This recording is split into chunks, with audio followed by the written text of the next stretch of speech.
salud y algo más.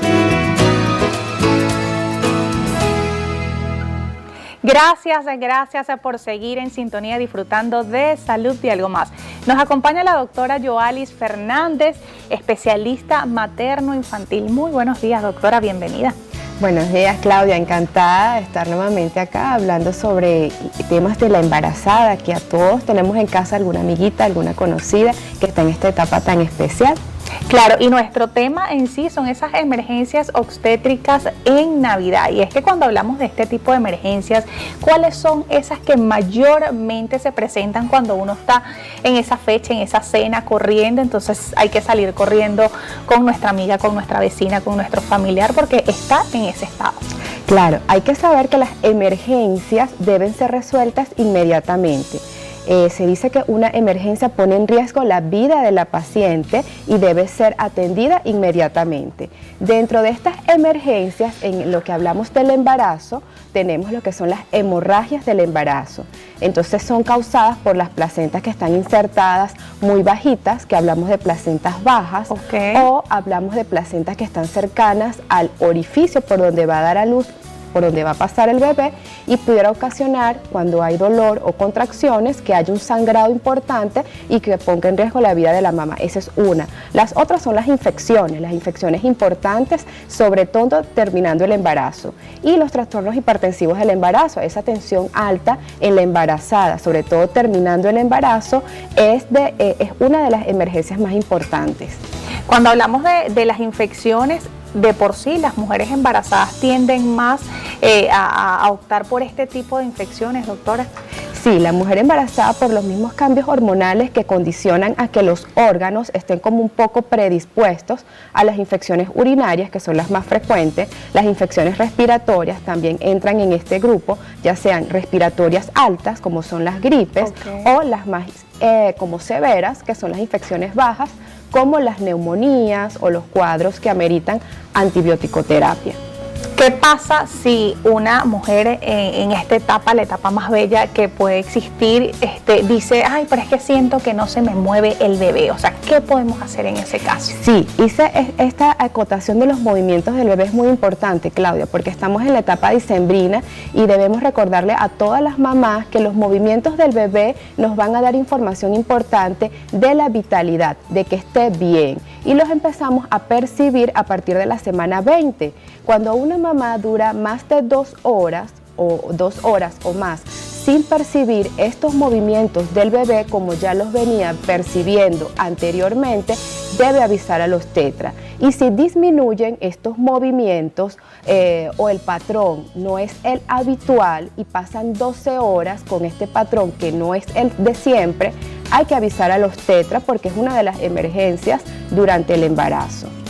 Hay ciertos alimentos que deben evitar las mujeres embarazadas para evitar complicaciones. ¿Cuáles son esos en específico? Sí, durante las Navidades, bueno, tenemos como que esa tentación allí del pan de jamón. Entonces, todas las embarazadas y población en general debemos cuidarnos de los embutidos, de los lácteos, sobre todo si viajamos al interior del país, lo que son las leches y los lácteos no pasteurizados, hay que tenerles cuidado, las carnes poco cocinadas, el alcohol, Claudia, porque estamos en Navidad y queremos brindar. Claro. Entonces les recuerdo a todas las embarazadas que bajo ninguna circunstancia está permitido durante el embarazo ingerir licor. Hay mujeres que dicen, bueno, doctora, una copita. Bueno, y si ya diste a luz y estás en el periodo de amamantar, sí puedes ingerir licor, se dice en la literatura, una copa o una cerveza, por decirlo así, una o dos, un poco antes de amamantar, y luego si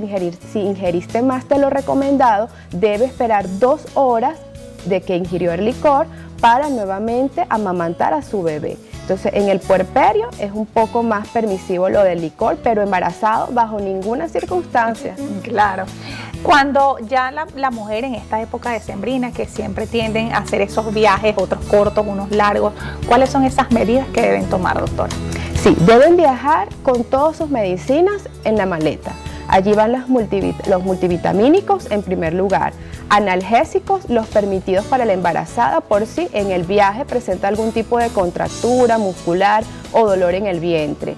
Antieméticos para las náuseas o vómitos, porque el viaje, si es largo, pudieran presentar náuseas. Y además lo que son los antipiréticos por si hay dolor de cabeza o malestar general, siempre cargarlos en la cartera, por supuesto con la autorización de su médico para viajar. Claro.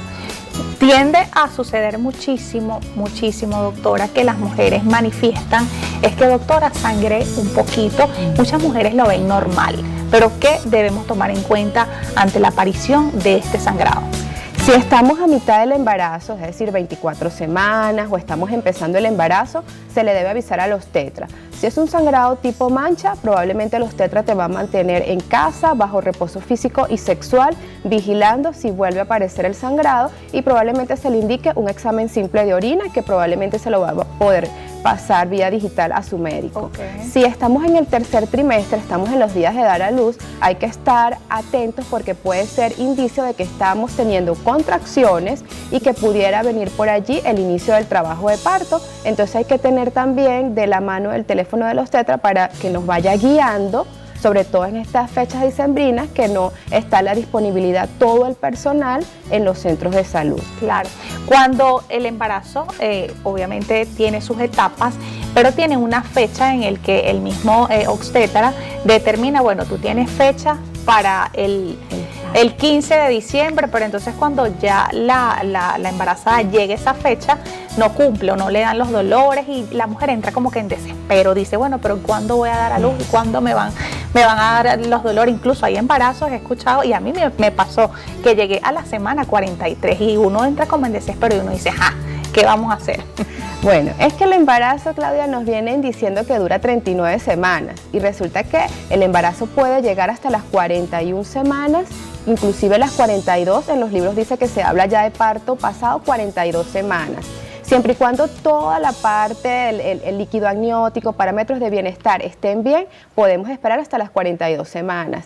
Hay que estar atentos desde la semana 37 de embarazo y relajarse, y si no dimos a luz el 24, no forzar las cosas, claro, más bien disfrutar, estar en casa tranquilo, sobre todo si estás en los días de dar a luz, y dejar que fluya espontáneamente. Esperemos que si no fue el 24, sí puede ser para el 31, porque si estamos en la 37, 38 semanas, nos caería justo la semana del 24, del 31, inclusive las primeras semanas de enero. Entonces estar en calma, tener la maleta del bebé, tener la maleta de mamá y papá con la que vamos a ir al centro a dar a luz. Claro, porque incluso el estrés puede retrasar ese proceso, ese momento que toda mujer, creo yo, sí, todo familiar quiere vivir, y más en esta época decembrina.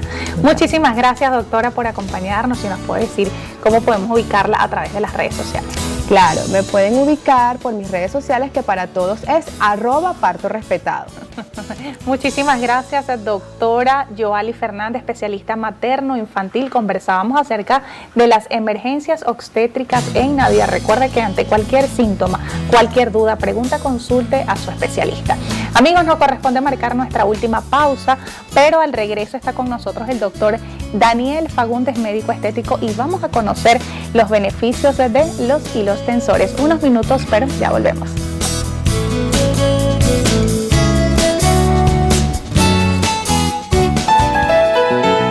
Salud y algo más.